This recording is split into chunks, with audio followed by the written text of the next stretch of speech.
Sin embargo, al aire se ha hablado recientemente del libro La guerra de basura, la salvaje vida después de la basura. Un libro en el que el periodista Alexander Clapp revela cómo los países ricos han mandado por décadas su basura a los países con menos recursos. ¿Qué es lo que pasa en México? De eso hablaremos hoy en Defensa del Consumidor. Acompáñenos. Vamos con la nota neta.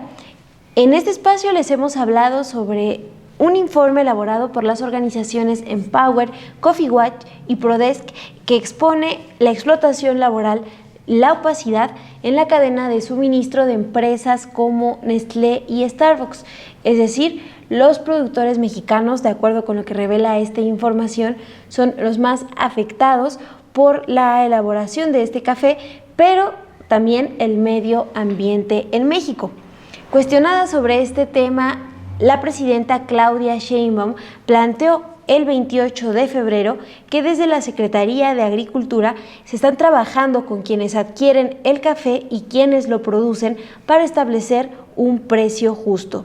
También planteó que la secretaria del Bienestar, María Luisa Albores, trabaja en el proyecto Tiendas del Bienestar para que más adelante se pueda vender tanto café soluble como café en grano de la marca Café del Bienestar y que este se adquirirá en estas tiendas, en las tiendas del bienestar, y la idea es que la compra se haga directamente a los productores. Vamos ahora al tema central de este programa. Para deshacerse de los residuos contaminantes y tóxicos que generan las corporaciones, los países más ricos no han encontrado una mejor forma de deshacerse de estos residuos que enviarlos a los países del sur global, como México. En pocas palabras, la basura de estos países ricos termina en las naciones más pobres. Aun cuando México no es capaz de reciclar ni el 10% de las casi 4 millones de toneladas de plástico que aquí se producen, todavía importamos la basura plástica de Estados Unidos. ¿Qué es lo que pasa con ella y por qué se sigue impulsando el reciclaje cuando ya está demostrado que es una falsa solución al problema de la contaminación plástica? De todo eso nos hablarán en entrevista Claudia Romero y Alain Castruita, integrantes de la colectiva Malditos Plásticos. Y para hablar más de este tema me da gusto recibir aquí en Defensa del Consumidor a Claudia Romero y a Alain Castruita de la colectiva Malditos Plásticos. Gracias por venir. Monse, pues muchas gracias a ti y a tu audiencia por recibirnos. A nosotros nos alegra mucho a nosotras poder platicar del trabajo de la colectiva, pero sobre todo pues visibilizar, ¿no?, este problema tan grande que es el comercio transfronterizo. Entonces estamos muy contentas de poder compartir con todas y todos ustedes. Ay, muchas gracias. Pues me gustaría que partiéramos de explicar qué es el colonialismo de la basura y pues cómo lo entendemos, ¿no?, a nivel internacional. Claro, bueno, el colonialismo de la basura es una forma de explotación, de injusticia socioambiental y de dominación de países grandes y poderosos, ¿no? Estos países tienen el poder de incidir en el modo de vida de países del sur global o que no están tan desarrollados. Entonces el colonialismo de la basura pues se refleja a través de la exportación de residuos sólidos, bueno, de residuos plásticos sobre todo, que es en lo que nos enfocamos en la plataforma, ¿no? Entonces llegan a países del sur global donde desafortunadamente hay políticas muy laxas, en donde el manejo de los residuos es poco probable que sea seguro y que sea limpio, ¿no? Entonces, a grandes rasgos esto es el colonialismo, ¿no?, donde estos países dominantes pues envían, ¿no? Ahora, es interesante porque se le conoce también como un neocolonialismo, ¿no?, o una nueva forma de colonialismo, pero ahora con residuos, ¿no? ¿Y por qué es una nueva forma? Porque pues antes, ¿no?, explotábamos a países que eran parte de estas colonias y ahora pues mandamos residuos, ¿no?, que están dañando al medio ambiente y a la salud. Entonces eso es el colonialismo el comercio transfronterizo y el colonialismo de la basura. Y entonces lo que entiendo es que a México recibe basura de distintos países y si sí, ¿de cuáles? Claro, México recibe residuos de varios países, pero el más relevante es Estados Unidos. La relación que tiene México con Estados Unidos ha sido histórica, donde hemos sido el patio trasero y actualmente no es la excepción. Entonces hemos notado un incremento a lo largo de los últimos años de ese ingreso de residuos plásticos a nuestro país, que va enarbolando este proyecto que pareciera como algo muy a propósito, ¿sí? Y que lo hemos ido documentando en la plataforma de México Tóxico. Entonces, Estados Unidos es nuestro origen más fuerte en temas de exportación de residuos plásticos hacia México, pero también hay otros como algunos países de Europa, Sudamérica, etcétera. Incluso China agregando, ¿no? Lo cual es muy interesante y es lo que da pauta al colonialismo y sobre todo que aumente de Estados Unidos a México, ¿no? Porque al momento que China cierra las fronteras en el 2018 para dejar de recibir pues los residuos tóxicos, es ahí cuando pues tenemos el aumento y Estados Unidos pues decide enviar los residuos a México, ¿no? Entonces, por eso es que es el máximo, incluso Estados Unidos representa más del 90% de lo que nos llega aquí a México. ¿Y qué tipo de residuos son los que llegan al país? Bueno, en la plataforma nos enfocamos sobre todo en los residuos plásticos, ¿no? O sea, sí recibimos distintos tipos de residuos, también residuos electrónicos, pero precisamente el colonialismo y la contaminación plástica es en lo que nosotros nos enfocamos. Tenemos pues residuos de plástico en sus distintas presentaciones, entonces eso es lo que más nos llega y lo que más analizamos aquí en México. Y que serían dentro de la categoría de plásticos de un solo uso, que es lo que también los vecinos del norte generan con muchísima volumen, que serían, por ejemplo, el PET, que son las botellas plásticas, etcétera. ¿Y de qué volumen estamos hablando, no? ¿Cuánto de estos residuos plásticos llegan? Bueno, como te mencionamos, en Estados Unidos es quien más nos envía. En el 2015, de los residuos que recibimos de Estados Unidos representaba el 91.5, perdón, para el 2015, y para el 2021 ya recibimos el 95.4% de residuos solamente de Estados Unidos. Nosotros estamos hablando de toneladas, los datos pues más específicos los vamos a encontrar en la plataforma del colonialismo de la basura, México Tóxico, pero yo aquí te voy a dar como algunos datos que sí son relevantes, ¿no? Por ejemplo, Estados Unidos nos envía 623.329.308 kilogramos de desechos plásticos, y esto es un conteo que tenemos que es del 2015 al 2021, ¿no? Entonces sí estamos hablando de una gran cantidad de residuos que estamos recibiendo aquí en el país. ¿Y México recibe algún ingreso, algún pago por recibir estos desechos? ¿O cuál es el beneficio o por qué se justifica, ¿no?, esta entrega? Pues estas transferencias de materiales entran dentro de los acuerdos comerciales del TEMEC, del Tratado con Estados Unidos y Canadá, y están dentro de una categoría o un arancel que precisamente no paga impuestos.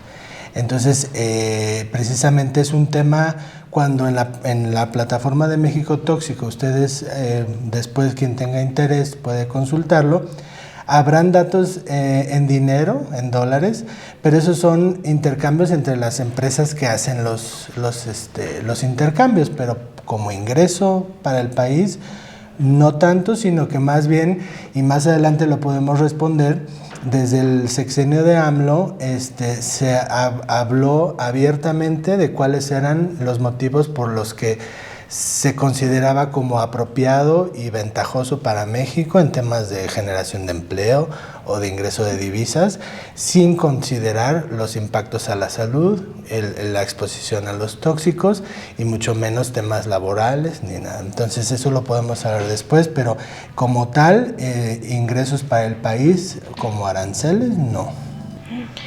Entonces, por lo que entiendo, llegan aquí y me dices entonces que son las empresas las que sí reciben algún intercambio porque...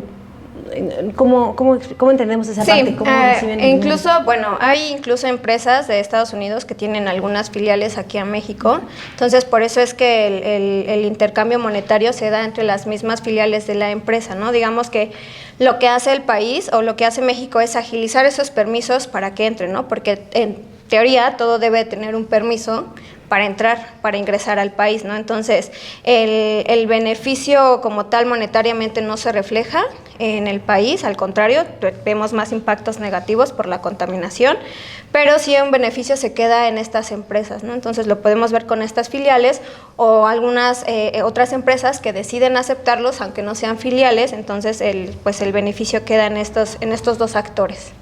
Ah, muy bien, entiendo esa parte. Y, por ejemplo, también decían que los daños quedan en nosotros.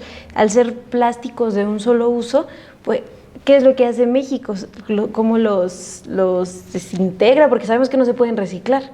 Pues fíjate que es un tema muy grave, porque sabemos que en términos de generación de residuos sólidos en nuestro país, el país ha sido incapaz de resolver los problemas ambientales, es decir, incluso en lo que genera nuestra población, difícilmente se logra gestionar por completo el gran universo de residuos. Eso incluye plásticos de un solo uso, residuos orgánicos de las casas, los industriales, etc. ¿Por qué? Porque la realidad geográfica de nuestro país es compleja, entonces a veces lo que aparece en las noticias es las grandes ciudades que hacen su mejor esfuerzo, aunque siempre se quedan atrás, pero ¿qué pasa con el resto de los residuos y el resto de las comunidades? Entonces, si hemos sido incapaces de gestionar lo que nosotros generamos, la pregunta sería, ¿qué hacemos recibiendo residuos de otros lados, ¿no? Entonces, es la gran incógnita. Es una actividad que nos preocupa porque si lo podemos ver en la plataforma, las ciudades fronterizas con Estados Unidos son las que reciben en mayor cantidad de estos materiales. Entonces, recordemos que los municipios fronterizos es tierra desértica con problemas de agua, ¿sí? Y que últimamente se han registrado un montón de accidentes, de incendios y demás que vienen causados por este nuevo fenómeno. Entonces, lo que estas empresas pretenden hacer es quizá lucrar con esta recepción de los materiales, tal vez ingresarlos a un proceso de reciclaje, tal vez comerciarlos en otras salidas, pero precisamente cuando entran ya a nuestro país es una caja negra donde difícilmente se sabe qué es lo que se hace y hacia dónde se transporta. Entonces es un tema que tiene muchos vértices y que es trabajo pendiente que de a poco iremos trabajando. Es decir, entonces con esto que, pues al no tener esta información, tampoco es tan fácil rastrear, por ejemplo, cuánto están contaminando al pues volver a usar o tratar de usar estos plásticos. De hecho, ha sido un gran problema, no solo para organizaciones como la colectiva, sino para organizaciones que trabajan múltiples temas, el acceso a la información, ¿no? Entonces, ha sido muy difícil rastrear también esta información en la plataforma donde adquirimos gran parte de la información.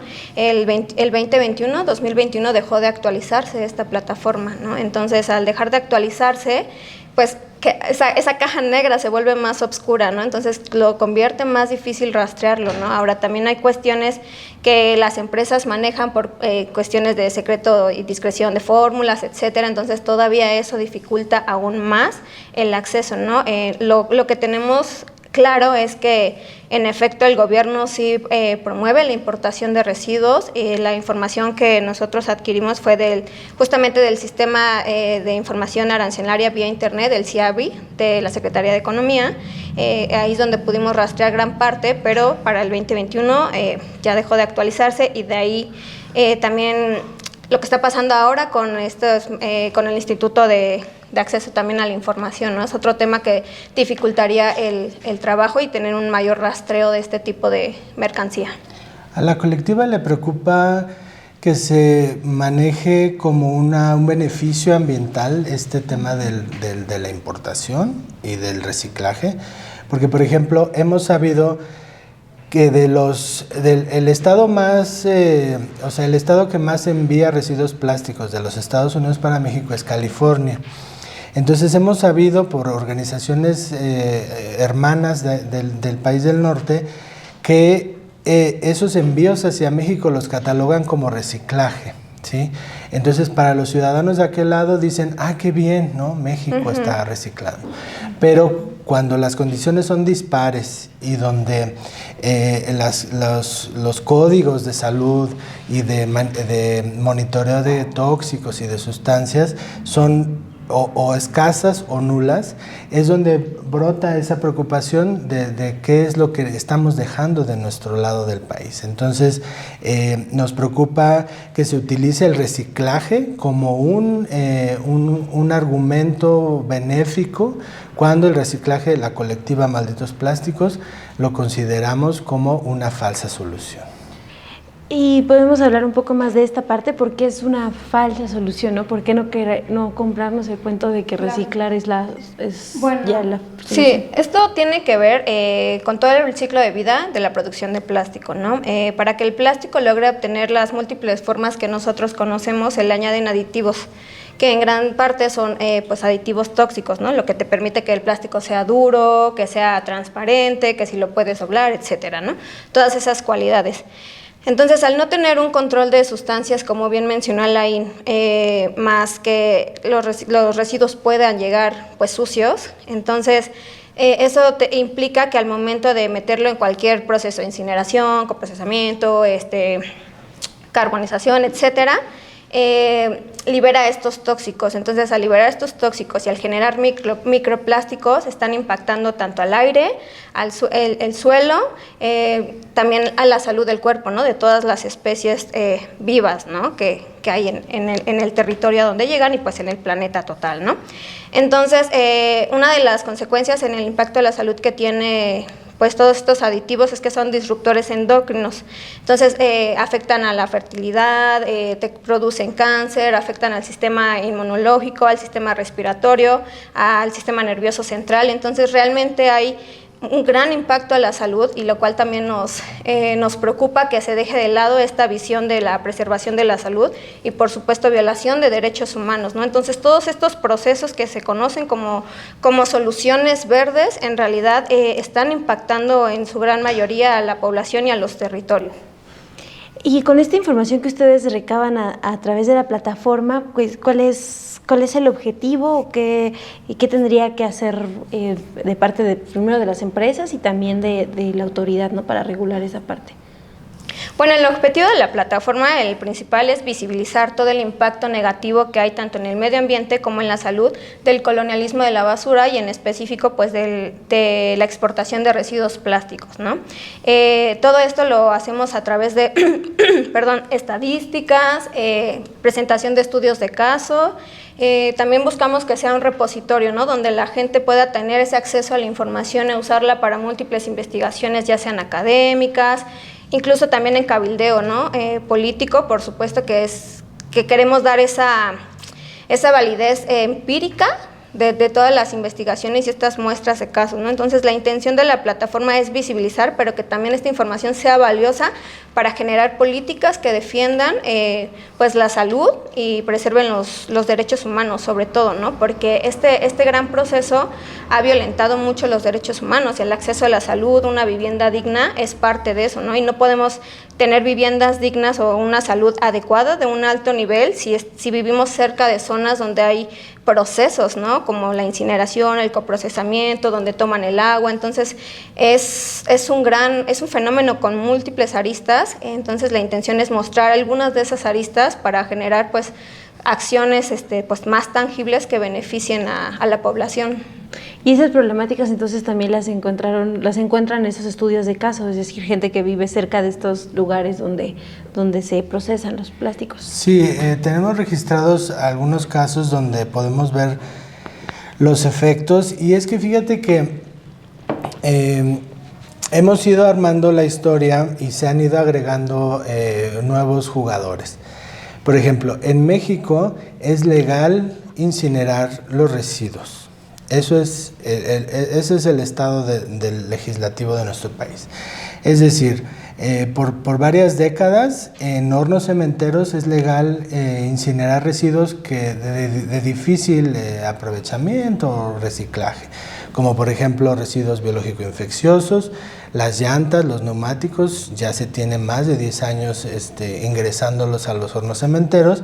Entonces, si a este universo que ya se venía utilizando en nuestro país de manera legal, le vamos agregando este nuevo fenómeno de este incremento progresivo de residuos sólidos, en particular plásticos, es un tema complicado. Entonces, hablando de incineración en hornos cementeros, tenemos como estudio de caso la región tolteca, ¿sí? Que es Hidalgo, Estado de México, donde hay una cantidad importante de cementeras que constantemente están haciendo emisiones al ambiente. Entonces, se conoce que de a poco esos proyectos han ido incorporando estados de la República donde celebran contratos para gestionar residuos sólidos urbanos, o sea, los de las casas. Entonces, ya es una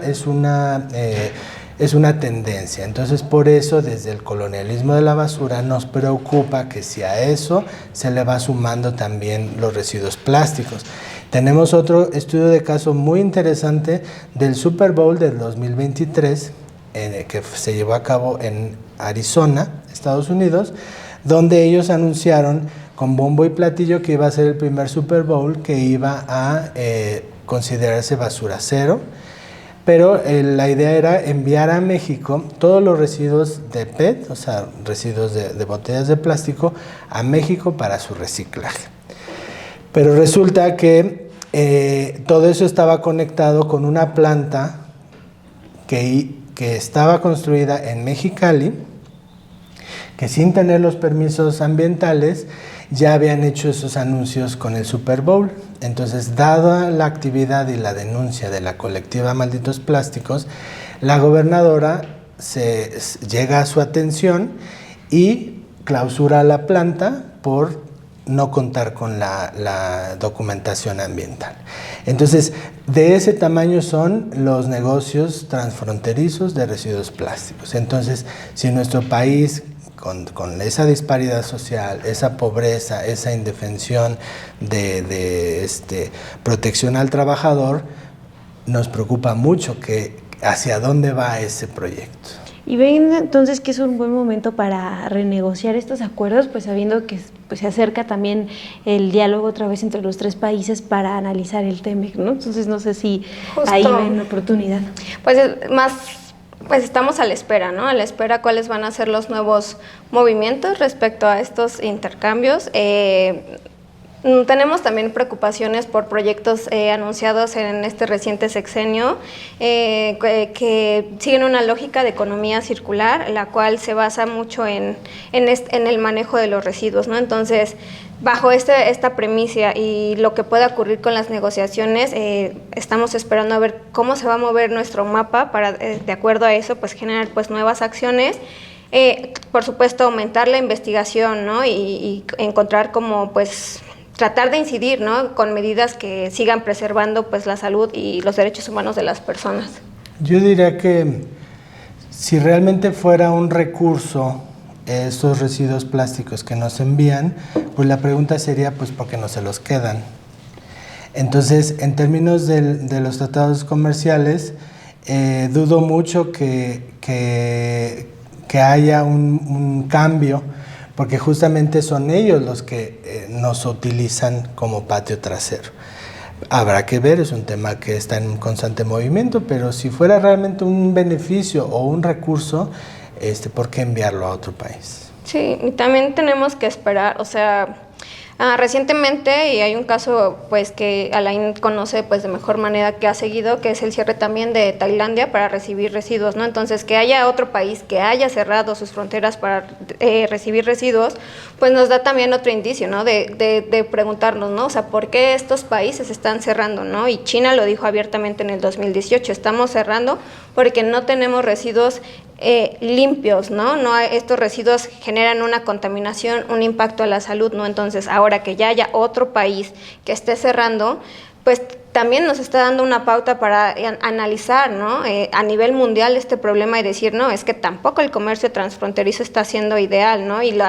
Y todos los tratados que puedan venir deberían girar a ver, ¿no? Estas situaciones, ¿no? Entonces son dos países que van a obligar todavía a que quizá lleguen más productos a los distintos países del sur global. Entonces sí, hay que esperar cómo se mueve el...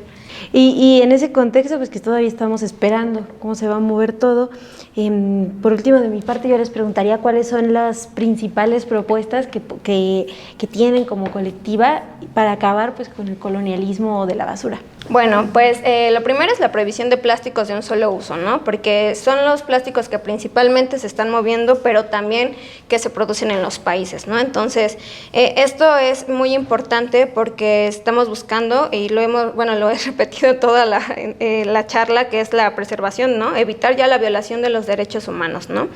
También generar políticas que justamente pues prohíban, ¿no? el comercio transfronterizo, ¿no? De residuos, y que también el plástico logre ser un residuo peligroso, ¿no? Por el contenido de aditivos tóxicos, ¿no? Desafortunadamente, aquí en México se considera como un material no peligroso, ¿no? Entonces, al no ser peligroso, pues no tiene como regulaciones o medidas con mayor rigurosidad, ¿no? Que te permitiera, ¿no? Defender, ¿no?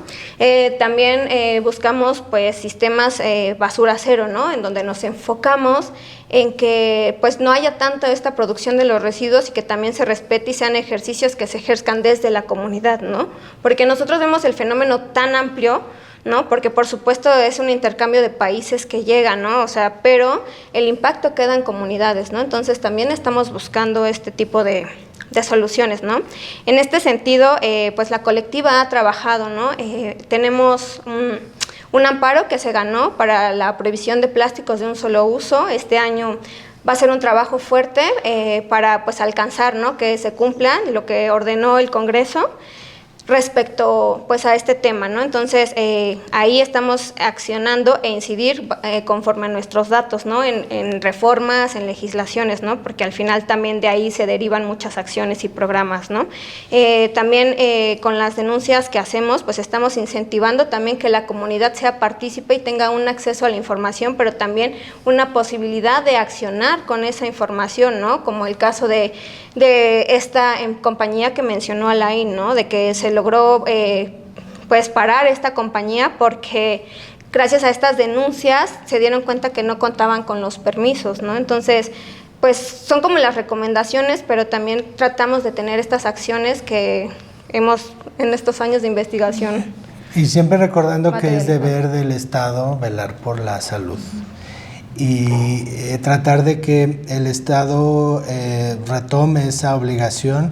Es también pensar desde la óptica precautoria, ¿sí? No esperar a que exista el accidente, la exposición, sino pensar desde atrás en cómo evitar la exposición, la producción de residuos tóxicos, la exposición que genera enfermedades y miseria, ¿no? Injusticias ambientales. Y que se rompa con el enfoque económico, ¿no? O sea, siempre debemos de priorizar la salud, ¿no? O sea, para nosotros es importante que el enfoque quede en la salud y en la preservación de los derechos. Eso es importante. Pues les agradezco mucho, Claudia Romero, Alain Castruita de la colectiva Malditos Plásticos, por esta información, y pues les hago la invitación a que revisen esa plataforma que tiene pues datos pues bastante importantes. Sí, y comentar que la plataforma también la pueden encontrar en inglés, no solo en español, por si también tenemos personas que de otros países, pues que tengan la certeza que es una información que ya está contentamente, ¿no? En inglés también. Muchas gracias. Gracias a ti. A nivel mundial se sigue produciendo mucho más plástico del que podemos reutilizar. Por ello, la mayoría de estos plásticos de un solo uso terminan, por ejemplo, en rellenos sanitarios, en tiraderos, pero también se filtran en la naturaleza y al incinerarse, pues afectan a nuestra salud. Están en el agua que bebemos y en lo que respiramos. En ese contexto es tan importante el trabajo que realiza, por ejemplo, la colectiva Malditos Plásticos. Yo los invito a que revisen esta plataforma Colonialismo de la Basura Plástica en México para tener más datos. Este programa es posible gracias a la coordinación desde el Poder del Consumidor de Denise Rojas, Karen Castillo. El guión lo elabora Guillermo Bermúdez y ustedes cuéntenos en los comentarios qué opinan de este tema. Nos vemos ahora los lunes aquí por Estudio B y los martes en Sin embargo al aire. El yogur del Pura Toys no es tan inofensivo como parece, pero eso no lo convierte en una opción saludable. Por ejemplo, aunque tiene poca azúcar añadida, casi 2 gramos, contiene almidón modificado, que se absorbe de una forma similar al azúcar. Contiene 19 ingredientes, una cantidad elevada para un yogurt. La mayoría son aditivos. Además, a pesar de la sugerencia de evitar el uso de personajes y promociones dirigidas a menores de edad, ya que ellos no evalúan el contenido nutricional, se vende junto a un juguete como un atractivo para las infancias. Por si fuera poco, incluye colorante rojo 6, que no solo se usa en alimentos, sino también en cosméticos. Infórmate y elige mejor. Visita nuestras radiografías en la página del Poder del Consumidor y sintoniza En Defensa del Consumidor en los canales de Sin embargo al aire.